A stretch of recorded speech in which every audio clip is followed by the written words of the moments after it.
Ассалаумағалейкум достар. Сіздермен бірге Бағдат Қайратұлы арнамызға қош келдіңіздер. Өткен шығарылымда жазғы трансфердің 3-ші бөлімін арнаған болатынбыз. Бүгін 4-ші бөлімін сіздерге ұсынбақпыз. Бұл шығарылымда жалпы трансферлердің жаңалық туралы сіздерге сөз етпекпіз. Бірінші бастайтын трансфер бұл Виктор Гьокереш Спортингтен Арсенал клубына ауысты. Швециялық 27 жасар шабуылшының Гьокерештің өзінің таңдау бойынша ағылшындық топ клубтың арасында Арсеналды таңдады. Бірақ та қызыққан клубтар қатарында Манчестер Юнайтедтің барын еш ұмытпайық. Гьокереш Англияға өзінің агенті Хасан Четимен аттанған болатын. Келіссөздер барысында агенті жомарттық танытып, Гьокерештің аман-есен осы Арсеналдың армандаған клубына отыру үшін берілетін бонустардан да бас тартқан.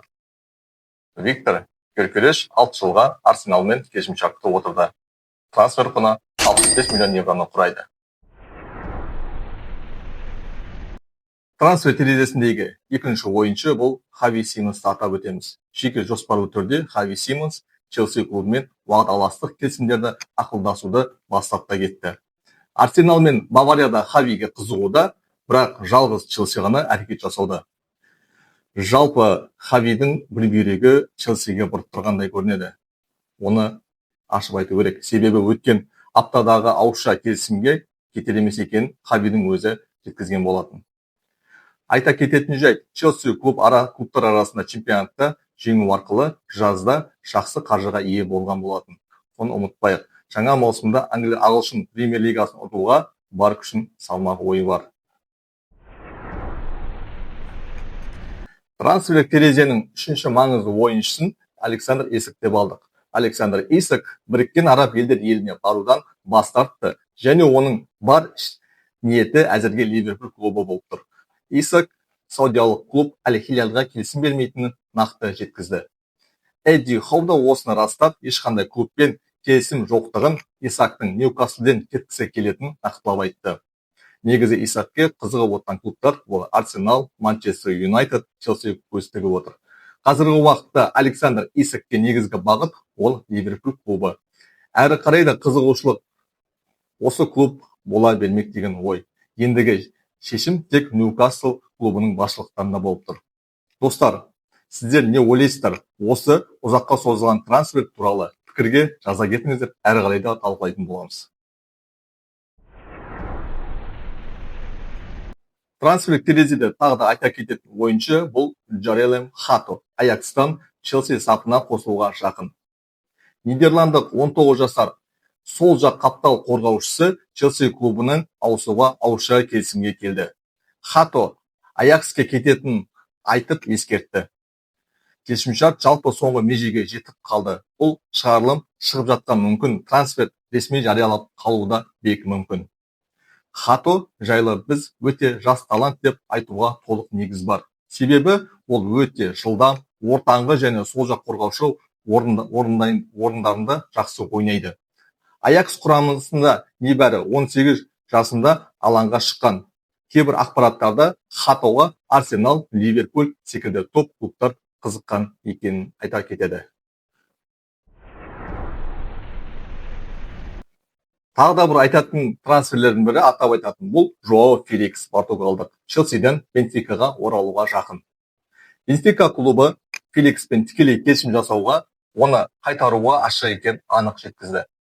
Сонымен қатар ойыншының да агенті Хорхе Мендеспен ойыншыны Португалияға қайтару туралы әрекеттер басталып та кетті. Өздеріңізге белгілі болғандай, өткен маусымда Челси сапында Жоао Феликс еш көзге түсе алмады. Негізгі құрамдардан шеттетілді. Сол себепті Челси оның орнына жаңа ойыншыларға көз тігуде. Жоао Феликске негізі сәттілік тілейміз.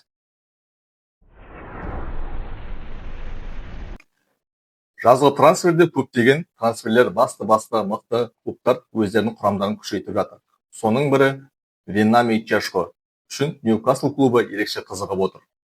Оған себеп Исактың клуб ауыстырғысы келетіні. Алдағы уақытта Ньюкасл Чешконың клуб жоспарында енетін ойыншы ретінде қарайтыны айтылып жатыр.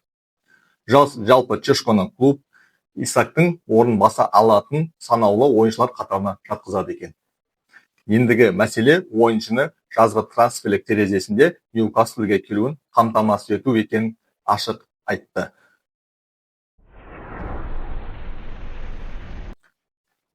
Трансферлік терезеде өзінің клубтарын әлі де нақтылай қоймаған ойыншылардың қатарында екі ойыншы бар. Бұл Ливерпульдің ойыншысы Луис Диас және Дарвин Нунес. Бұл екі ойыншыға Арне Слот мырза қазір бұрынғыдай сенбейтін секілді.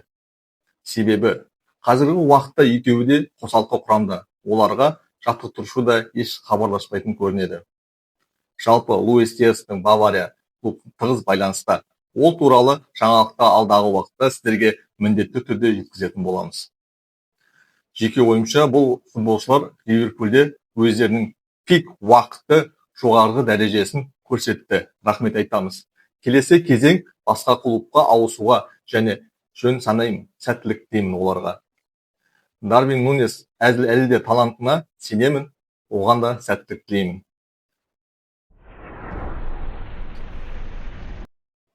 Құрметті достар, алдағы уақытта үлкен басты трансфер туралы сіздерге хабардар ететін боламыз.